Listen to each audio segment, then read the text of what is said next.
Welcome to burning issue. నేను రవి. ప్రభుత్వాలకు జవాబుదారీతనం తప్పనిసరి. విలువైన ప్రాజెక్టులు, ప్రభుత్వ భూముల కేటాయింపులు వంటి కీలక అంశాల్లో పారదర్శకతే ప్రజా విశ్వాసానికి బలమైన ఆధారం. అధికారంలో ఉన్నామా అనే ప్రశ్న కంటే కూర్చున్న పదవికి న్యాయం చేశామనే ఆత్మ పరిశీలనే ముఖ్యమైనది. పాలనలో తప్పిదాలకు తావు లేకుండా ముందుకెళ్లాలంటే ప్రశ్నలు రావటం సహజం. సందేహాలు వచ్చినా చివరికి వాస్తవాలను ప్రజలకు స్పష్టంగా అందించగలగటం ప్రభుత్వ ధర్మం. ఇలాంటిది ఓ ఉదాహరణే ఇటీవల ఆంధ్రప్రదేశ్ ప్రభుత్వంలో చోటు చేసుకుంది. లూలు మాల్కు భూమి కేటాయింపులపై జరిగిన కేబినెట్ చర్చ, ఉప ముఖ్యమంత్రి పవన్ కళ్యాణ్ లేవనెత్తిన ప్రశ్నలు, ముఖ్యమంత్రి చంద్రబాబు నాయుడు స్పందన అన్నీ పాలనా పారదర్శకతకు చర్చకు దారితీశాయి. పవన్కు డౌట్ రావడానికి కారణాలేంటి? చంద్రబాబు ఎలా స్పందించారు? సమాచార లోపం ఎక్కడ జరిగింది? లూలు మాల్ భూ కేటాయింపులు ఎపిసోడ్లో ఏం జరిగిందో ఇప్పుడు చూద్దాం.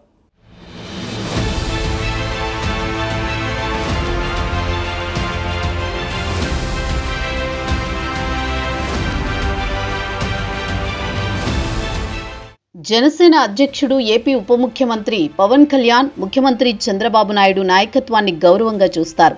పాలనలో పారదర్శకత, ప్రజా ప్రయోజనాల విషయంలో సీఎం చంద్రబాబు చురుగ్గా వ్యవహరిస్తూ ఉంటారు. అందుకే ఆయన తీసుకునే నిర్ణయాలకు కేబినెట్లో విస్తృత మద్దతు లభిస్తోంది. ప్రభుత్వాన్ని సమర్థంగా ముందుకు నడిపించడంలో ఈ సమన్వయం కీలకంగా మారుతోంది.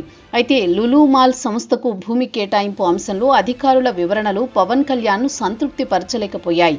దీంతో రాష్ట్రంలో ఈ ప్రాజెక్టు ఆయన అసహనం వ్యక్తం చేశారు, ప్రశ్నలు లేవనెత్తారు. ఇది కేవలం వ్యక్తిగత అభిప్రాయం కాదు, ప్రభుత్వ వ్యవహారాల్లో న్యాయం, స్పష్టత కోసం వచ్చిన స్పందన.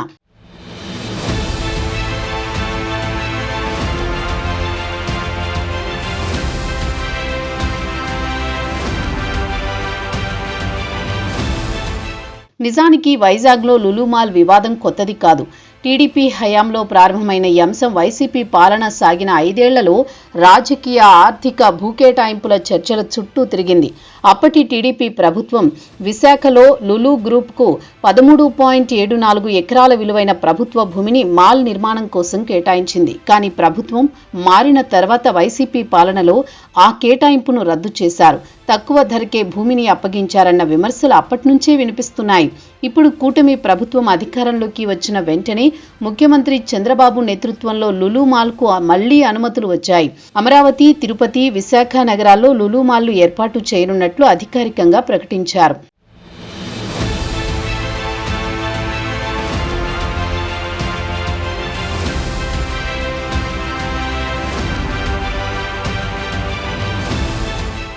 ఇటీవల జరిగిన కేబినెట్ సమావేశంలో లులు మాల్ భూ కేటాయింపు అంశం చర్చకు వచ్చింది. ఆ సమయంలో ఉప ముఖ్యమంత్రి పవన్ కళ్యాణ్ ఈ కేటాయింపులపై ఆరా తీశారు. కేటాయించిన భూమిలో ఏ విధమైన కార్యాచరణ జరుగుతోంది? పండ్లు, కూరగాయలు ప్రాసెసింగ్ చేస్తున్నారా, లేక మాంసం ఎగుమతికి ఉపయోగిస్తున్నారా అనే ప్రశ్నలు లేవనెత్తారు. అయితే అధికారులు పూర్తి స్థాయిలో వివరించలేకపోవడంతో పవన్ గట్టిగా స్పందించారు. ప్రభుత్వ భూములను ప్రైవేటు సంస్థలకు అప్పగించడంలో పారదర్శకత ఉండాలి, ప్రజా ప్రయోజనాలు కాపాడాలి అని స్పష్టం చేశారు. లులు మాల్కు ఇచ్చిన రాయితీలు, భూ కేటాయింపులు, స్థానికులకు ఉద్యోగ అవకాశాలపై ఆయన సందేహాలు వ్యక్తం చేశారు. ముఖ్యంగా లులు సంస్థపై గోవధ ఆరోపణలు రావడంతో పవన్ కళ్యాణ్ తీవ్రంగా ప్రశ్నించగా ముఖ్యమంత్రి చంద్రబాబు నాయుడు జోక్యం చేసుకునేలా పరిస్థితులు దారితీశాయి.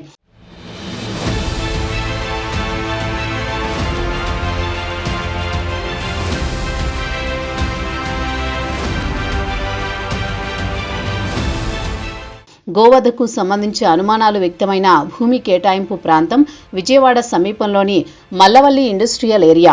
ఈ ప్రాంతంలో లులు గ్రూప్కు చెందిన ఫెయిర్ ఎక్స్పోర్ట్ సంస్థకు 7.8 ఎకరాల భూమిని కేటాయించాలన్న ప్రతిపాదనపై ఆంధ్రప్రదేశ్ కేబినెట్ సమావేశంలో తీవ్ర చర్చ జరిగింది.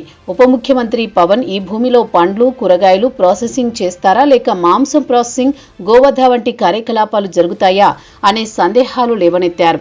దీనిపై ముఖ్యమంత్రి జోక్యం చేసుకుని రాష్ట్రంలో గోవధకు అనుమతి లేదని స్పష్టం చేశారు. కేటాయించిన భూమిలో కేవలం మామిడి, సపోటా వంటి పండ్ల ప్రాసెసింగ్ కు మాత్రమే అనుమతులు ఇవ్వాలని సూచించారు.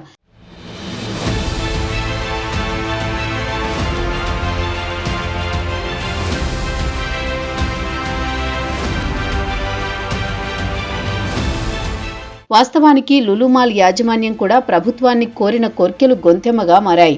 రాష్ట్రానికి నేను అవసరం అనే ధోరణితో లులు గ్రూప్ వ్యవహరిస్తోందన్న అభిప్రాయం ప్రభుత్వ వర్గాల్లో చర్చకు దారితీసింది. సంస్థ ప్రభుత్వ భూమిని తీసుకుని తిరిగి ప్రభుత్వంపై షరతులు విధించడం సరికాదని ఉప ముఖ్యమంత్రి పవన్ కళ్యాణ్ తీవ్ర అసంతృప్తి వ్యక్తం చేశారు. లీజు అద్దెను 5 సంవత్సరాలకు కేవలం 5% మాత్రమే పెంచడం, ప్రతి 3 సంవత్సరాలకు పెంచాల్సిన అద్దెను 10 సంవత్సరాలకు పెంచాలన్న ప్రతిపాదనపై కూడా వివాదం నెలకొంది. అయితే ఈ అంశాలపై స్పష్టత రావడంతో ఆంధ్రప్రదేశ్ ప్రభుత్వం లులు మాల్ ఏర్పాటుకు కీలక నిర్ణయం తీసుకుంది.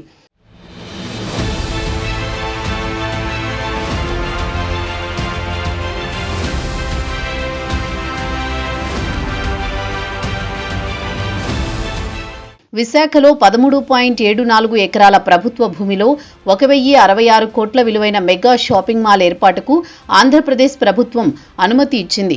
ఈ మాల్కు వార్షిక లీజు 7.08 కోట్లుగా నిర్ణయించబడింది. అలాగే విజయవాడ మల్లవల్లి ఇండస్ట్రియల్ ఏరియాలో కోర్ ప్రాసెసింగ్ సెంటర్ కోసం 7.48 ఎకరాల భూమిని 66 ఏళ్లకు లీజుకు కేటాయిస్తూ ఏడాదికి 50 లక్షలు లీజుగా చెల్లించాల్సిందిగా నిర్ణయించారు.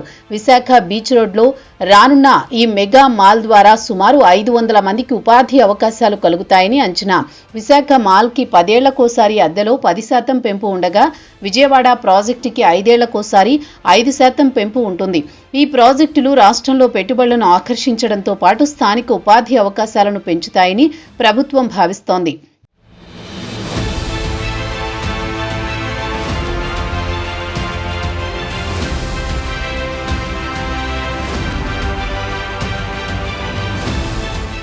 లులు వ్యవహారంలో ఉప ముఖ్యమంత్రి పవన్ సీరియస్ అవ్వడానికి ప్రధాన కారణం ప్రభుత్వ భూముల కేటాయింపు, రాయితీలు, పారదర్శకత లోపం మరియు సంస్థ విధానాలపై ఉన్న అనుమానాలే.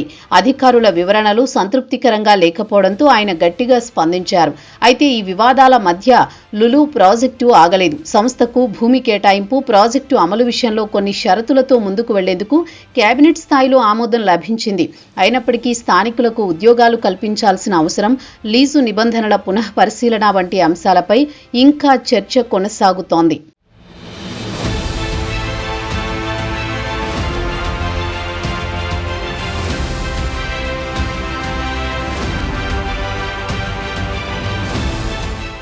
ఉపాధి ప్రతి కుటుంబానికి ఆశ, ప్రతి యువతకు అవసరం. రాష్ట్ర అభివృద్ధిలో ఉపాధి అవకాశాలు కల్పించడమే రాష్ట్ర ప్రభుత్వానికి మొదటి బాధ్యత. అదే సమయంలో సాంస్కృతిక విలువలు, ఆహార నైతికత, గోవధపై ప్రభుత్వ బాధ్యత కూడా తక్కువేమీ కాదు. ప్రజల విశ్వాసాన్ని నిలబెట్టాలంటే పారదర్శకతతో అడుగులు వేయాలి. లులు మాల్ వివాదం ఈ 3 అంశాల మధ్య సమతుల్యతను పరీక్షించిన ఘట్టం. ప్రశ్నలు రావటం సహజం, కానీ వాటికి సమాధానాలు ఇవ్వగలవటం ప్రభుత్వ ధర్మం. ఆంధ్రప్రదేశ్ అభివృద్ధికి నడుం బిగించిన ముఖ్యమంత్రి చంద్రబాబు నాయుడు, ఉప ముఖ్యమంత్రి పవన్ కళ్యాణ్ ఆలోచన ధోరణి, పారదర్శకతపై అవగాహన ఇవన్నీ ఎంతైనా అభినందించదగ్గ విషయం. ప్రజాపాలనలో నైతికత, నిబద్ధత, న్యాయం నిలబెట్టే ప్రయత్నం. ఇది కేవలం నాయకత్వం కాదు, ప్రజల భవిష్యత్తుపై చూపిన బాధ్యత.